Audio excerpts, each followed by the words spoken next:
Alrighty, welcome back, everyone. We just talked about that USC and LSU matchup and how USC might have been trying to duck that matchup a little bit.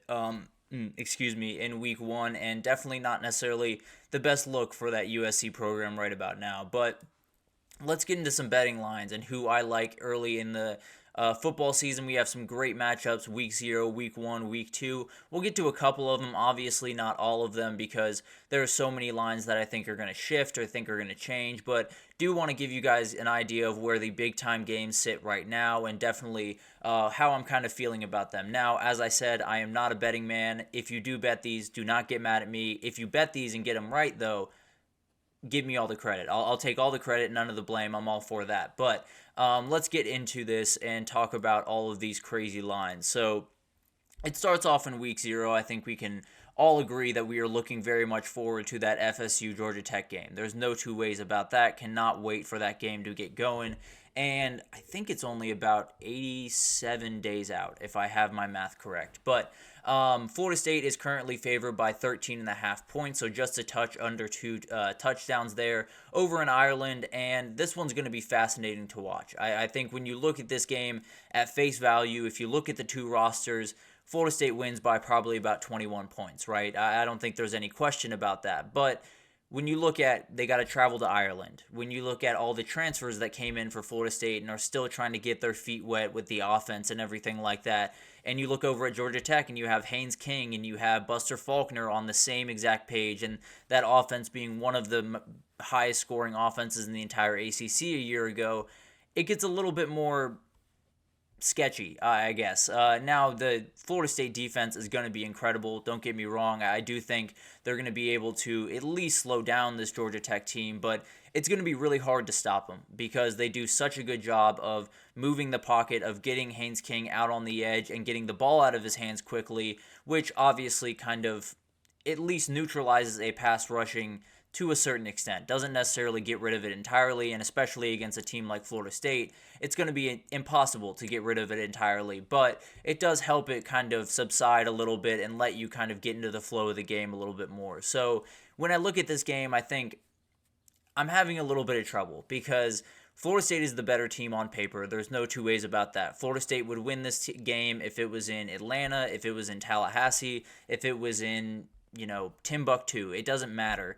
Oh, well, maybe not Timbuktu, to be fair. If it was in Kalamazoo, Michigan, they would win it. That's probably a better way to put that. But with the travel, with all of the different variables going into this game, it feels like this is a game that is going to be low scoring. It's going to be a game where you got to make a couple of plays, and that's going to be about it. I think the defenses are going to play really well in this game, and I expect it to be a relatively tight affair. Now, with that 13.5, it's a little bit sketchy, don't get me wrong, where if Florida State just scores one touchdown, this game is, entirely blown open, and someone's won their bet, someone's lost their bet, but as of right this second, I would lean towards Georgia Tech covering that line. I think they have the ability to come out really fast. I think they can score with a lot of different teams. And let's just say DJ comes out of the gate just a little bit slower than you would like.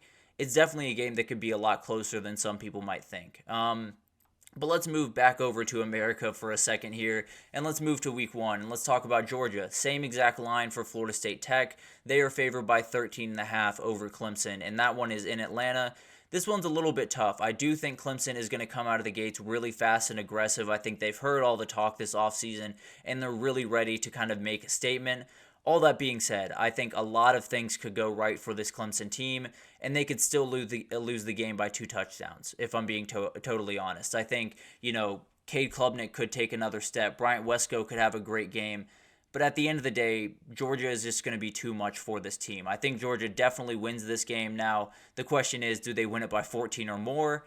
I don't know. It's definitely a really, really tough game to pick. I tend to lean that they will just because when I look at this UGA team, since that SEC loss, it felt like every single day was the most important day to them. It felt like every single practice, every single game, especially that Orange Bowl game, it felt like everything they did has been totally geared towards making sure that never happens again. And that is something that they are really, really focused in on, especially with, a lot of really good teams, joining the SEC and having to play Texas and a lot of the really big things they're going to have to do later in the season. I just think Georgia's going to come out in this one and really assert their dominance again and show that they are the top team in the country, at least at this very moment, and really show that they're not going anywhere, I guess is the best way to put it. So I would take Georgia to win this one by 14, 21, something like that, because when I look at Georgia right now, it's just the gap between them and Clemson is too big at too many positions. But let's look at Miami. They are favored by 3.5 at Florida. This is not necessarily the line that I thought we were going to get. I thought we were going to get something like Miami -1, like a kind of a pick 'em type scenario, because when I look at both these teams, I don't really know much, if I'm being totally honest with you. I know that Graham Mertz is going to be a good quarterback. I know that Florida has a relatively solid offensive line. I know that Trey Wilson is going to be a great player. For Miami, I know that Xavier Restrepo is going to be there. There's no two ways about that. I know that Damian Martinez is going to be a good player, even though he is coming over from the transfer portal.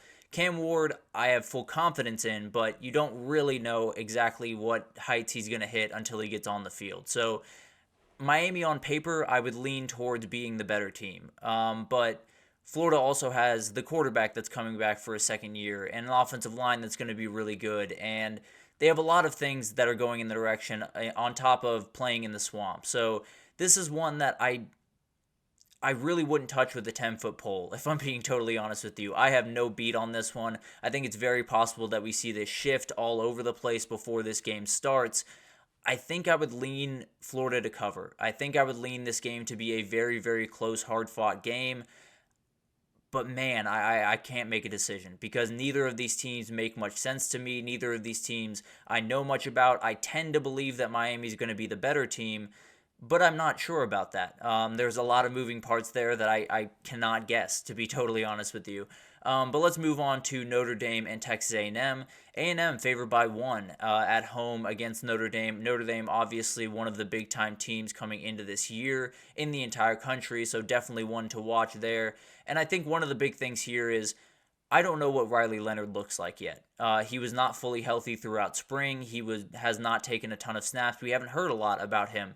So I'm a little bit nervous about where he kind of comes out of the gate, I suppose. And especially when you're starting in Kyle Field, it could be a lot tougher than he wants it to be. Also, going up against his former head coach in Mike Elko, which is an interesting little tidbit in this game. A&M feels like they've had something this offseason that they haven't had in a very long time, which is essentially very few eyes. You talk about Texas, you talk about Georgia, Ole Miss, Missouri, Alabama, all of the other teams in the SEC, and then you get around to Texas A&M and say, yeah, maybe they could make some noise. But I think that's how Mike Elko likes it. I think he wants to, work in silence, work in the dark, and just kind of surprise anyone when they finally take the field. So I think when you look at this at face value and you look at this, maybe if it was a neutral site, you take Notre Dame. But with Kyle Field, with A&M, getting a little bit disrespected from the crazy year that they've just had, I think I might lean A&M to win this one. And I don't really have much of a reason for it, to be totally honest with you.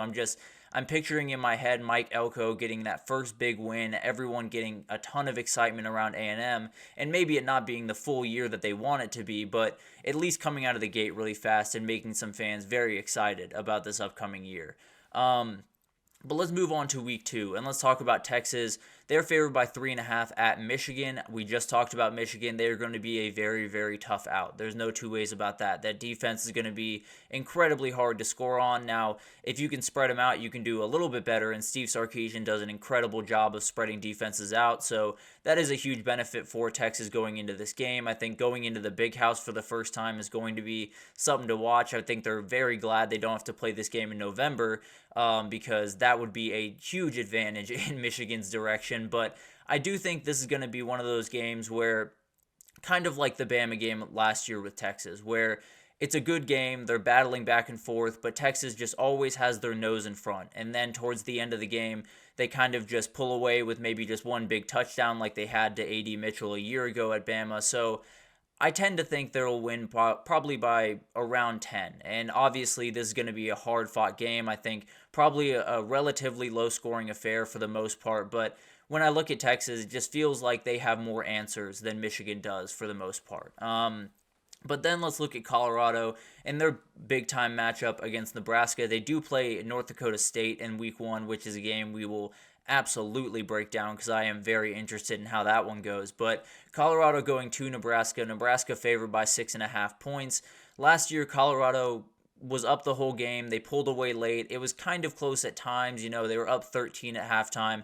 Nebraska scores a quick touchdown to make it look a little bit closer, and then it was pretty much all Colorado from then on out. So this Nebraska team is better than it was a year ago. This Colorado team is better than it was a year ago. So I think it's going to be a really, really fun matchup.